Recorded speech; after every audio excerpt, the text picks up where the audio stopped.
Everyone here with Ivan Rodríguez. Pudge, how are you? I'm doing good, doing good. Thank you for having me. Thank you for being on here with us. First and foremost, what is the difference like when you're at the Hall of Fame events when you're not an inductee? It's not your year. Well, more relaxing for sure.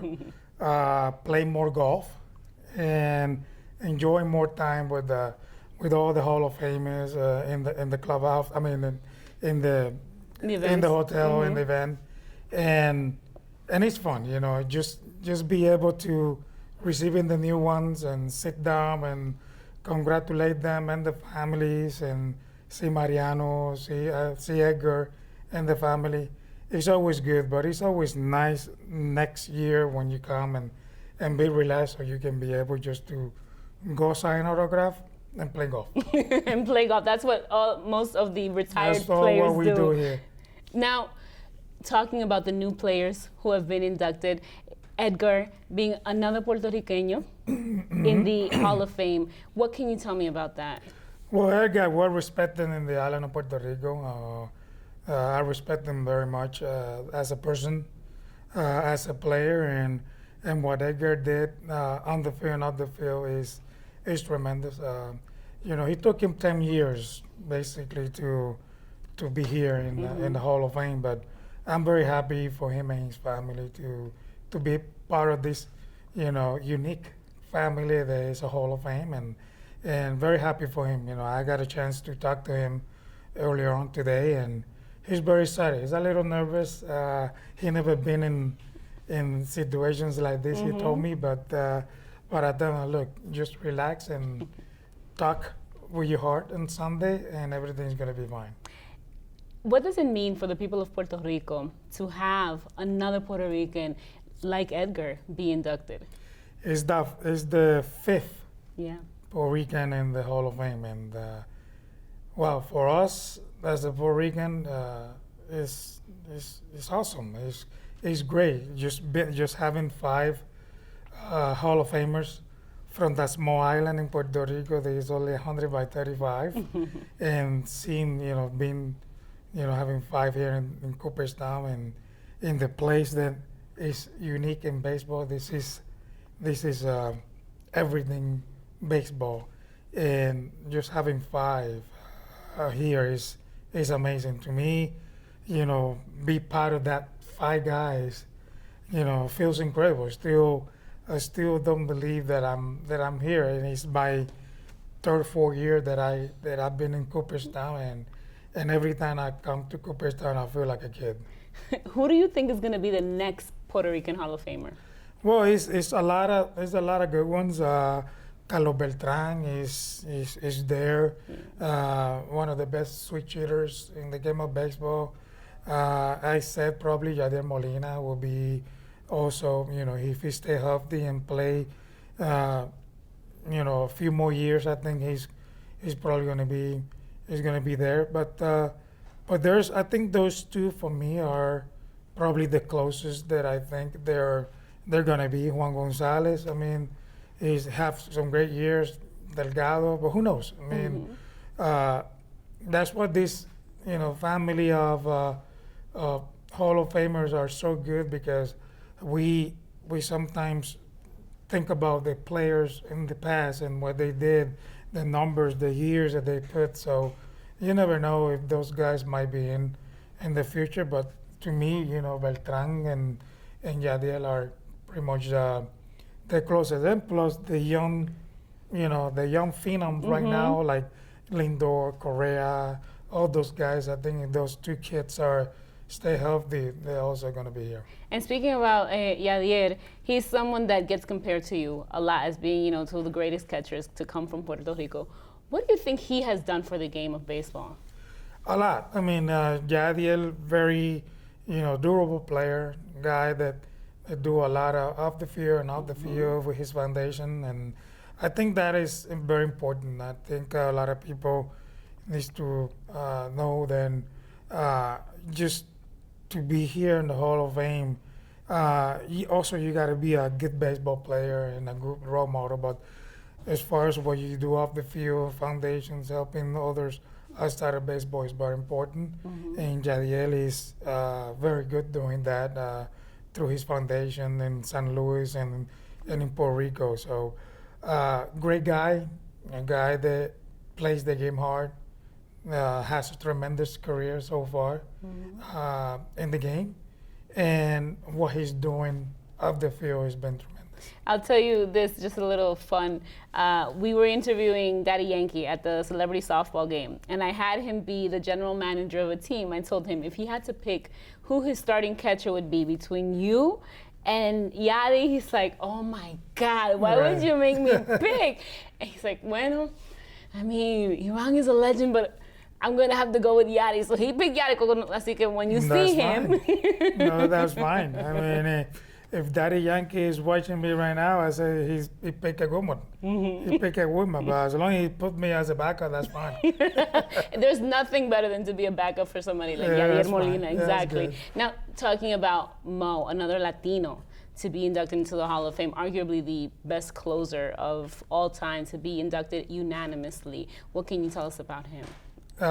Tremendous. I mean, I have the chance to face him and play with him when I was with the Yankees, and I have the opportunity to see him on both sides of the game, you know, as a hitter and as a catcher behind the plate, and great career, unbelievable career with only one pitch. You know, that cutter, he was so good throwing it inside and outside, you know, up and down. He was able to control that cutter so well. Then obviously that's why he's in the Hall of Famer, and just being 5 years later when he retired, just being selected as a first time 100% of the votes from Panama as a Latin player, just be able to be the first one in the history of Cooper's in the Hall of Fame to be 100% votes is good for all of us as a Latin people. It doesn't matter where we're from, but I think we should feel very proud that we have one guy that he's first time Hall of Famer with 100% of the vote. That's unbelievable. Was there ever a time, do you remember any moments when you were out there catching that you had to, that he would shake off a pitch that you requested? No, basically because that to me was very easy to work. Okay. I mean, he only won one signal, and the one signal is just in and out. Probably he was wanted to change some locations. If I probably call the cutter in, he might stay at me and probably he's telling me to move outside of the plate. But basically that was it. I mean, he didn't have anything else. He just have a little, like a little short slider that he used at times, but he didn't use much. I call it every once in a while to show the hitter that he can throw something else, but basically we work with the one pitch, the one cutter, but I move it, you know, in and out. But I was a guy that Mariano was a pitcher that he loves for a catcher just to be, if it's inside, just be inside, or just if he's outside, just being outside. What do you think was the secret to his longevity? Strikes. He throws strikes. He didn't walk anybody. He got a very good late movement cutter, but the best thing that Mariano has is that he didn't walk anybody. He just go right after the hitters. And when you don't walk and you always are on the strike zone, and when you have that really good cutter that he has, you know, left-handed hitter hate to face him, because that cutter always come to the, you know, to the hands, and as a right-hander always go to the end of the bat. So he always trying to pitch away from the sweet spot of the bat, and that's why he was so good. Is that the type of advice that you would give your son? Is that the type of things that you tell him, throw strike? Yeah, I mean, believe it or not, that's the answer. I mean, I told him, look, baseball is a game that you need to do your job, right? And as a pitcher, when you're a starting pitcher, you have 110 pitches to work. and basically you got 8 teammates behind you to make plays for you. So why you gonna be too difficult or too perfect just, to throw a pitch? I mean, you throw a good pitch when you're ahead in the count, but when you are facing a hitter, I mean, I used to tell my son, throw strikes, make sure you stay down and be ahead in the count. Throw strike one. I always say to the kid that watching us, pitchers, the strike one is the number one friend from the pitchers. If you throw strike one, you're gonna have 5 or 6 more pitches to work a hitter. If you throw ball one, ball two, what are you gonna do? Already behind. You gotta throw the ball right in the middle of the plate, and that's where you're gonna get hit. So very important for the guys watching us that throw strikes. Don't be afraid. I mean, baseball is a game that is not easy. It's not easy. We if we do a math here as an offensive hitter, if a player play 162 games and has 600 at bats, 200 hits, it's an MVP season. But the hitter still 400 times out. So that tells you that a pitcher needs to throw strikes. Yes, exactly. Because more time than the pitcher is going to get outs, then the hitter is going to get a base hit. You can't get any much better advice than that coming from Pudge, one of the best minds in baseball. Right. And as a catcher, I mean, you lead the game, so you know what it is that has to happen. It has Absolutely, to be thrown. yeah. We got to study. We gotta see the report. We got to look for every single little details from the other hitters, so we can show that and share that information to the pitchers. What made you more nervous, your major league start or your son's? My son, to be honest with you, obviously, we obviously, we want our son to be good, and last week I watched him. He wins the game, but I was nervous. Obviously, I was trying to be calm, but not really. I mean, inside of myself, I feel like just make this pitch. Throw a curveball, throw fastball up. Believe it or not, if you sit with me, I've told my wife that she was with me that night. I told every single pitch that Derek is going to throw after 2 strikes. After 2 strikes. That's because I've been in that situation before. And, I call a bunch of fastballs up, before Derek throw it. And my wife looking at me and said, you know that? I said, well, guess what? I'm back there. I've been back there before. It's the reason you're here. Do you ever get upset with the umpires?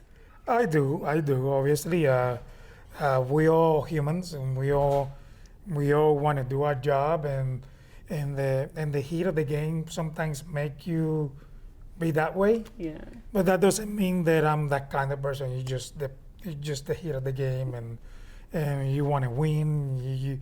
You work hard to win, to have a W at the end of the game, and sometimes those things happen. No, plus, I mean, when it's your son, I'm sure that if it was you can let it go by, but it's your son, you're like, Yeah. come on. Yeah, you just try to be as calm possible, but when it's a close call, I was like, I don't scream at the umpire, but I get a little phase or something. Lastly, speaking about Latinos and Puerto Ricans in baseball, what can you say about the job that Alex Cora did last year with the Boston Red Sox? Great, awesome job.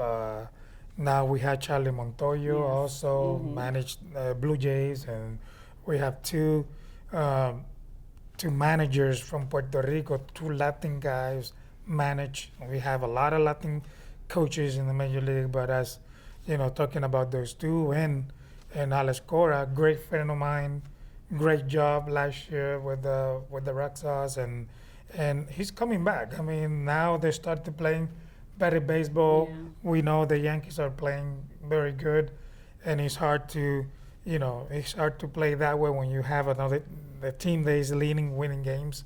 But I think Alex's job is great. I think they all love him in the clubhouse, on the field, and the clubhouse, and I'm very happy for him, the job that he did last year, and even now, the job that that he's doing now.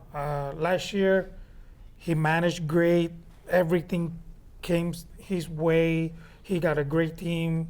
The starting rotation did a great job. Bullpen did a great job. Offense, everything came pretty good for him last year. That's what they win the World Series. But this year, they started the season struggling, but he stayed there. He was able to stay there. Now the pitches start to get better. The starting pitches start to get better. Offense, everything. So I think that's to me. I'm enjoy see him what he's doing this year because he's fighting to get that team back. Where do you see the state of baseball in Puerto Rico? It's gonna get better. Actually, I think I'm gonna be working with a new team this year in Puerto Rico. I'm gonna be working to help the league. Basically, that's my goal. I know I'm going to be working for one team, but I'm going to try to be able to be involved in the whole Puerto Rico League. I think Puerto Rico League should be back the way it was before. We have a lot of obstacles to go through, but I think we're going to get there. I think if we all stay positive, as the Puerto Ricans and the people in Puerto Rico support the professional baseball league in Puerto Rico, we're going to get there. But it's going to take a little bit, but we need to start now, and hopefully soon we're going to be back again and have the same professional baseball that we know that Puerto Rico can have. I almost forgot. Tomorrow is the parade. What is that like for you to go through that and see all the fans that line up just to see you guys ride through? It's fun. It's great. It's one of the best part of Hall of Fame, and I've been here in Cooperstown, and for us, just to be able to go down that street and just say bye to everybody and see all that street very full. But I think tomorrow all the eyes are gonna be Mariano. He's Yankees. Everywhere I walk, I see Yankees. Yankee hats, Yankee uniforms, Yankee everything. So it's gonna be a big night, a big day on Saturday for Mariano, and Sunday as well.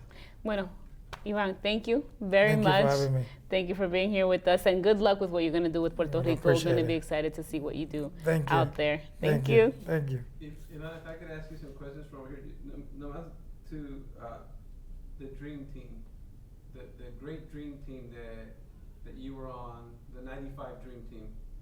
How do you compare that team with the great talent today? I mean, there are 3 Hall of Famers on that dream team, What do you think? And when you see Lindor, how do you compare that great team? No, I mean, there's just, back when the dream team started, I think we just start the whole thing. I mean, now obviously with the young guys that we have, obviously our team are very good, but we always have very good teams since we start the Caribbean World Series and the World Baseball Classic. We always prepared to have a great team and have the best the best team possible, the best pitching possible, the best defense possible to put a good show. And obviously the fans help us in the World Baseball Classic because what I play in the Baseball Classic, our first 2 series was in San Juan, Puerto Rico, and when you play in front of 25,000 Puerto Ricans, obviously make you play the game, with more enthusiasm, and that's probably the reason we was so good when we started. And now, when you see the Correa, Lindor, and all these great players, right now they're in the big leagues and minor league with a lot of talent, makes the team a lot better.